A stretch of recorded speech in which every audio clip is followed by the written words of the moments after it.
Hi there, and welcome back to the Demystifying Mental Toughness podcast. This episode is part 2 of my current solo series where I'm exploring each part of Peter Clough's 4C's mental toughness model through the lens of a coach-athlete relationship. The reason for doing so here is because I'm a believer, and the evidence would suggest that mental toughness isn't just about the individual. It's a lot about relationships. And it's about the environment that we create around them. So today, we're going to specifically focus in on emotional control. And a common dynamic, which I get to see in sport an awful lot, is a coach who goes on to react emotionally under pressure, and then an athlete who stays quiet, who doesn't share what they're feeling or thinking.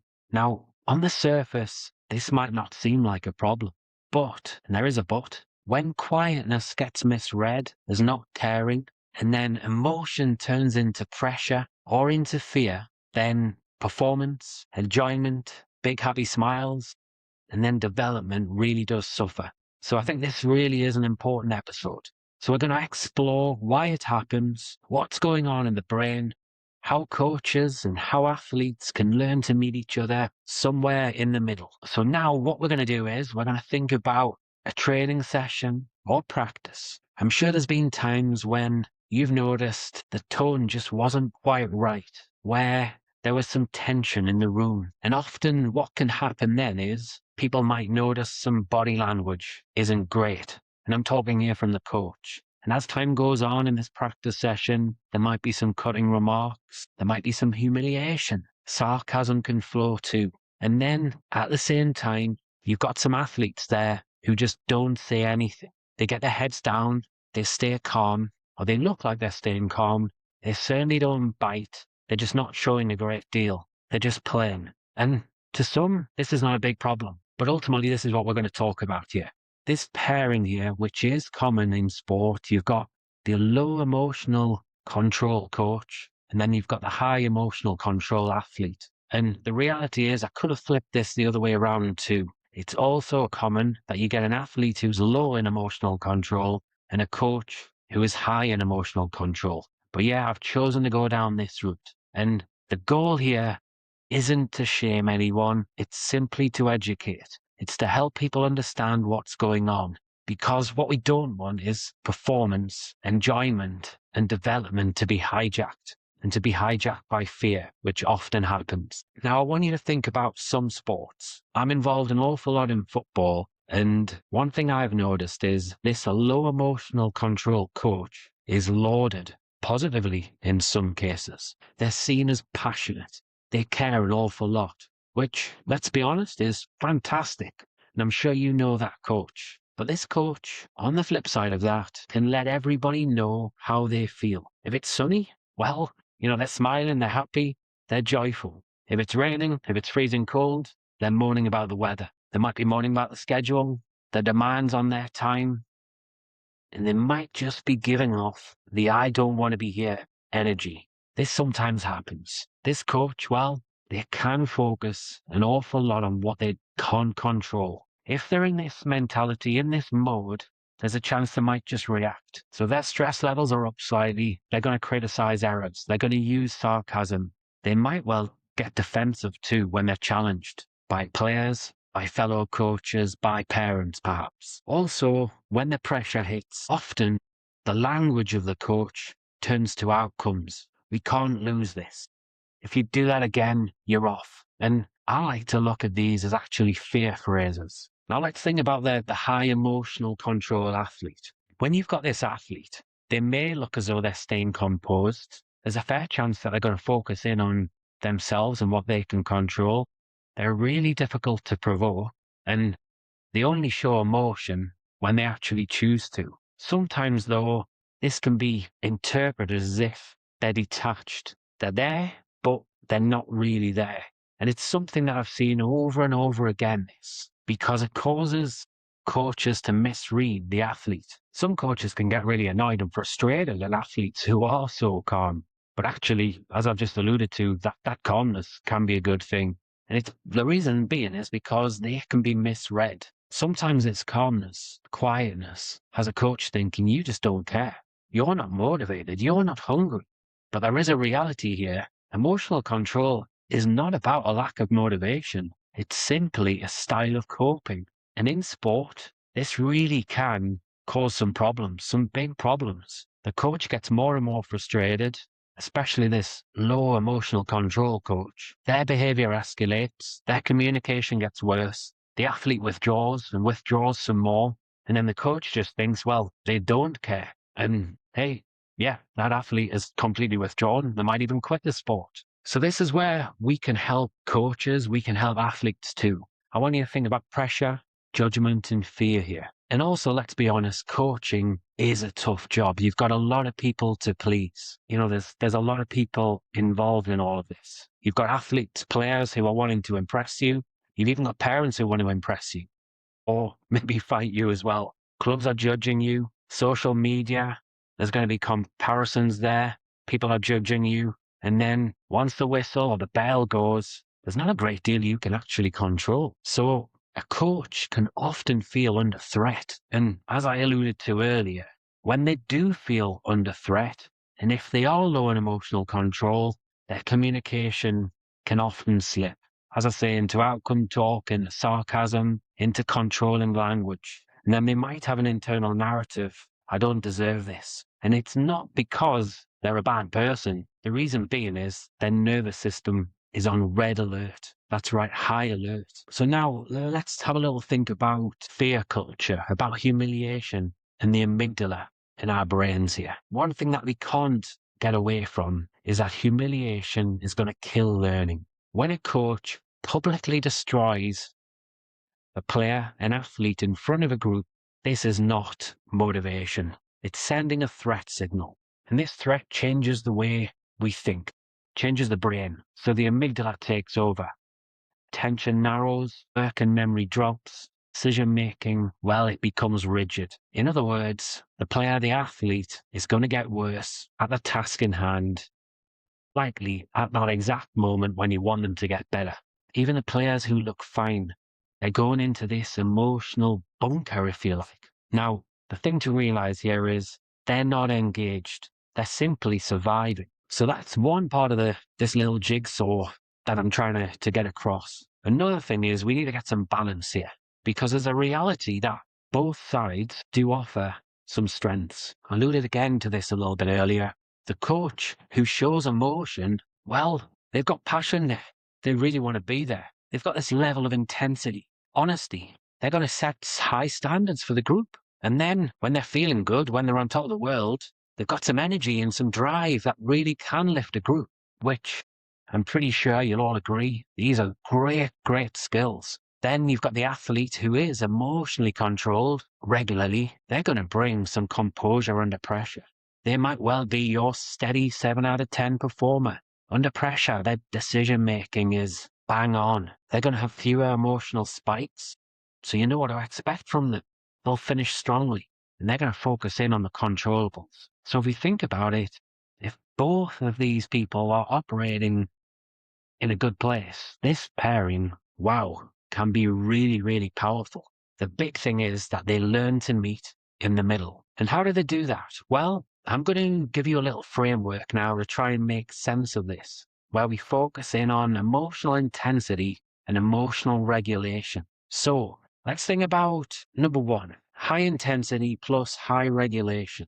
We've got passionate person who's emotionally intelligent. What does that equal? Productivity. So a good place to be. Now, number two, we've got high intensity and low regulation.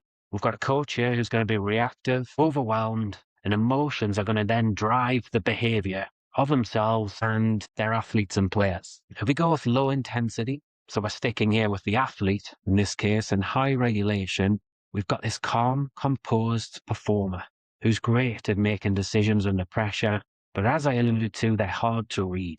Then number four, we've got low intensity and low regulation. And this means you're probably going to come up with an athlete who's disengaged, avoidant, and yeah, it's all going to go pear-shaped. Now we're going to think about the coach athlete and conflict. Often this happens when people assume calmness means low motivation or intensity means fantastic leadership. But really, the key factor in all this is thinking about regulation, and communication. And of course, self-awareness, which gets me on to some little practical fixes here. So for coaches, that word awareness or self-awareness, which I bandy on about an awful lot, plus the controllables. Yep, step one really is learning to become more self-aware, reflecting on your behavior, asking yourself damn good questions. For example, what's my tone today? What energy am I bringing to the group today? Am I bringing pressure? Or am I bringing clarity? Am I talking outcomes? Or am I talking processes or behaviors? Am I being concise? Or am I just wearing on and giving far too many instructions based on how I'm feeling? Try this in the moment. Now we're going to think about control, about influence, and about things that are outside of the coach's control. Maybe the coach could notice how they're feeling, notice what they're seeing, and name it, and then park it to one side. So yeah, name it and park it. That's right. Don't open your mouth. Name it, park it. Recognize it before you open that mouth. And then we've got replacing fear phrases with what I'd call process cues. So none of this, why did you make that mistake? You're straight into next action, reset. What do you need to do right now? Show me your best response. And then for this high control athlete, trying to help them to get out of this unreadable part. And also to be aware of complacency. For calm athletes, just remember people can't read your mind. So if you're quiet, others may assume that you just don't care. So maybe you could practice tiny little signals. You might even do this at home in front of a mirror, nodding your head, giving yourself some eye contact in the mirror, practicing short, I've got it, I've got you, nodding your head with, yeah, I'm good. I'm just focused. Ideally, you would do this in a training session as well, or when a coach is giving a team talk. But these are little things that you can do to improve as an athlete. And then that helps you sell yourself, I guess. And it helps improve that relationship. And then when we're thinking about complacency, again, this whole high emotional control bit can mean that people think that you're very laid back, that you don't hit that edge of intensity. Well, they can be wrong, but I think it's important for this type of athlete to realize when they perform at their best, how intense they actually are. Is your arousal level high or is it low? And then try to work out ways to help yourself. Perhaps when you are suffering from complacency, or you do feel that a little bit laid back, just doing some dynamic warm-ups, some squats, some sprints, opening your mouth, talking, little things like that can give you a little bit of an edge. And last week, I looked at life control through the lens of Sophia Jowett's coach-athlete-relationship, which I believe is a fantastic model. And again, it's something that I'm going to follow along with in this podcast episode. When the coach and the athlete are working in harmony, or at least trying to, enjoyment, development thrives. So if I look at the 4 C's again of this particular model, we're going to look at closeness. And the athlete's going to be thinking, well, I feel understood, not the opposite. Commitment-wise, together, the coach and the athlete are going to be thinking, we're on the same page here. And then the word that I really struggle with is complementarity. The athlete's going to be thinking, your style fits mine, and as is the coach. Then we've got another mouthful, co-orientation, which I think I did well there. We're aligned on what's happening here. So communication is key. As I say, as is self-awareness. A calm athlete then becomes more expressive because they feel safe. And a reactive coach becomes more regulated because they're feeling more supported, more aligned, and not judged. If you think about relationships, there's a saying out there, isn't there? Problem shared is a problem halved. And when we think about pressure, communication doesn't remove pressure, but it can change how pressure is processed. And before you say it, or potentially you might be thinking this, in a team sport, I do realize a coach's job is very, very difficult. There's a number of players and athletes who you're dealing with. You're going to have time factors and difficulties in that regards. So communication is a tough one.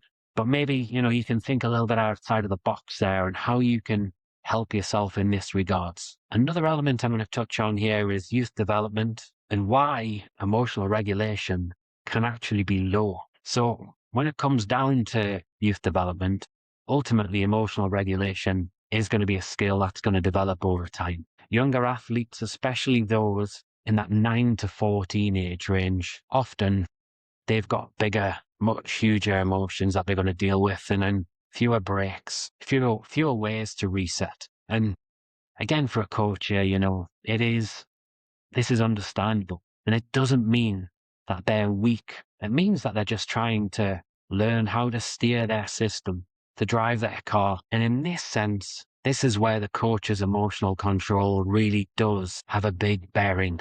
The coach's emotional control ultimately becomes the environment's emotional control.